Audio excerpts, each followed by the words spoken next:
сонголтын материалуудыг яаж бүтээх вэ? Яаж олон хүмүүст илрүүлэх вэ гэсэн үйл санааны үндсэндээ шинэ арга замыг иргэдийг хийсэн бий болсон. За ингээд анх 1994 онд энэ UN Hodgins гэдэг хүн электрон байдлаар ингээд сонголтын культур материал хэлэхэд интернетэд тавьсан. За тэгээд тэрийг бол их олон хүмүүст зэрэг ашиглах болцоотой маа гэдгийг харуулаад сонголтын хөтөлбөр боловсруулдаг хүмүүс бол үүнийг их өргөн хэлээр ашигладаг болж ирсэн байна. За тэгэхээр интернетэд мөн төлөвлөгөө тавьсан мэдлэгээ ингээд нэгэн зэрэг мөнгөөр ашиглаад явах хамтран ажиллах болцоо олгож болох юм аа интернетээр дамжуулж гэсэн санааг олон хүн гаргасан байж байгаа. За ингэснээр дараагаар яг үнэхээр 2000 оны ихээр Америкт нэртэй бүсийн төсөл явуулсан. Энд болохоор нэг бүтэн бүсийн материалыг шууд интернетэд ашиглахаар ингээд тавьсан. За тэрийг бол ингээд хүмүүс ингээд ашиглаад их үр дүнтэй байсан. Ингээд 2002 онд зохион байгуулсан нэртэй бүс тэр бүсийн энэ хөгжиж байгаа орнуудын ихтэй цогцолтын сонголтын өвдөж хийсэн үйлчлэгийг талаар UNESCO-с форум зохион байгуулсан байж байгаа. За тэрүүн дээрээс болохоор Open Educational Resource гэсэн энэ албан ёсны нийтлэг бол анх баталж гаргасан байж байгаа.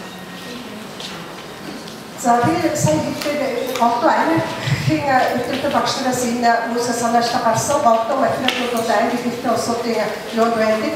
Гэхдээ одоо бас сүүлийн үед ямар ийм усгал гарч явж байгаа нөхөр улс болгон өөрийнхөө ихтэй ингээд өөр боловсролын нээлттэй нөөц материалыг бий болгоод тэгээд түүнийг ашиглаж нийтээр хөгжих боломж олох талаар бол ингээд идэвхтэй гаргаж ажиллаж байна. За ингээд сая өнгөрсөн 2012 оны 6 сард Парис хотноо UNESCO-гийн нэг том чуулган болсон. Тэнд бол яасан гэхээр дэлхийд энэ боловсролын нээлттэй нөөц материалыг бий болгож байгаа, ашиглаж байгаа туршлага хөгжүүлсэн тийм хүмүүсийн чуулган уулзалт болсон.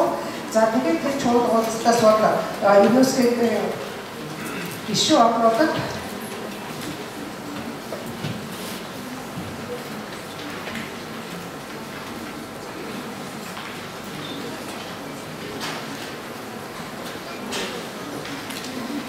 орнуудад ийм 10 зүйлтэй тохиол бичих болсон байж байгаа. Тэр тохиол бичээд ямар зүйлийг заасан гэхээр энэ боловсролын нээлттэй нөөц материалыг таавах өргөн дэлгэр ашиглаж явсан түгээн дэлгэрүүлээч.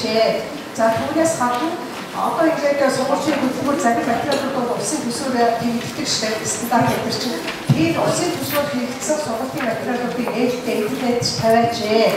За тэгээд энэ жигтэй чадвараа бэлтжүүлэх тийм боломжийг олгож нэгмчлэнгийн ийм 10 зүйл агтай тохиолдол гаргасан байж байгаа. Тэгээд таавал хараас материал дотор байж байгаа таавал үзэж хараарай. Танилцаарай гэж хэлмээр байна. За ингээд боловсролын нээлттэй нөөц материал бол юу ашиглах вэ гэхээр програм болгож ямар байх вэ гэхээр бас нээлттэй програм болгож байгаа юм. Энэ чинь нээлттэй програм болгож байгаа чинь болохоор бас өөрчлөлт гэсэн үг.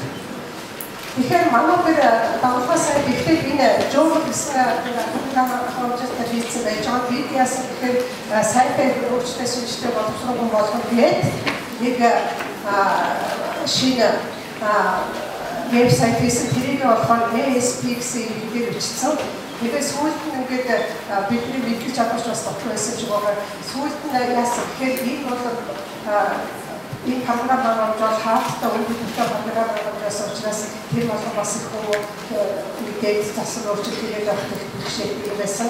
Тэгэхээр ийм нээлттэй материалуудыг тавих вебсайтуудыг хаах бас сургууль дээр ч юм уу хэсэг хүмүүс үүсгэж магадгүй. Тэгэхээр энэ ямар програм болгож хэлчих юм да багж ямар багжаа сонгох вэ гэхээр ийм нээлттэй энэ заасан байж байгаа энэ юунаас тэгээд бас өөр төрлийн нээлттэй програм болгожуудыг ашиглах зүйлтэй байдаг шүү гэдэг бас хэлэх гэсэн юм аа.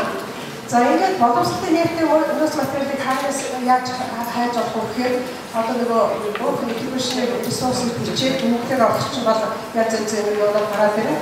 Жишээлбэл одоо Curriculum гэсэн ийм нээлттэй том вебсайт байж байгаа. За ой comments гэж тэгээд цэцгийн багшийн сургуулийн байдлаар гэж авч жишээлбэл багш нар байж перископ ресурс гэдэг ороод ингээд цааш нь харахад имэйд материалууд одоо гарч ирэх юм болцоо та.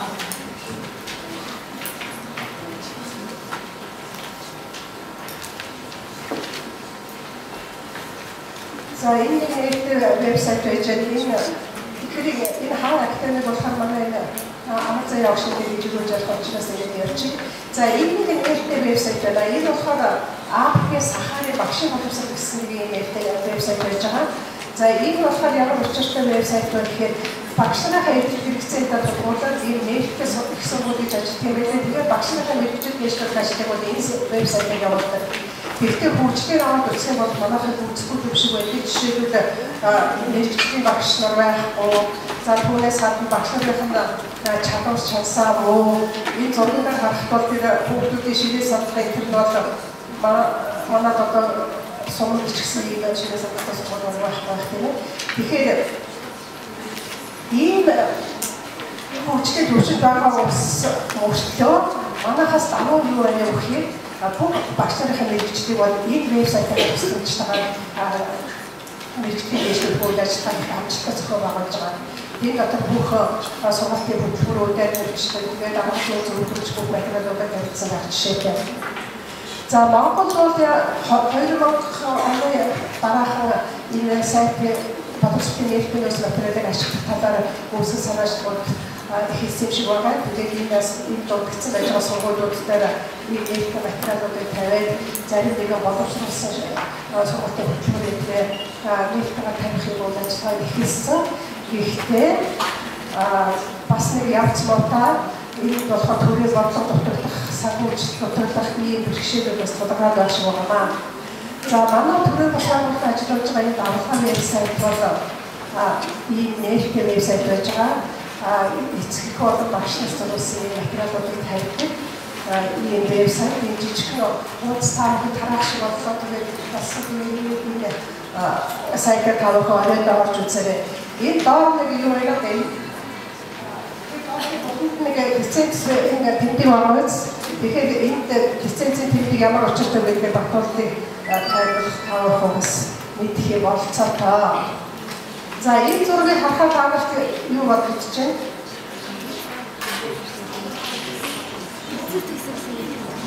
Би өөрөөр энийг интернетээс олсон байна. Тэгэхээр интернетэд нэг ийм ганц материал тавих ийм олон шүлжээгээр цаашаа ингээд ийм олон бүхний зэрэг ингээд аваад ашиглаад явсан болцоотой маш бүрдээ арга барил юм гэсэн санааг хэлэх болсон байна. За анхаарал тавьсан баярлалаа.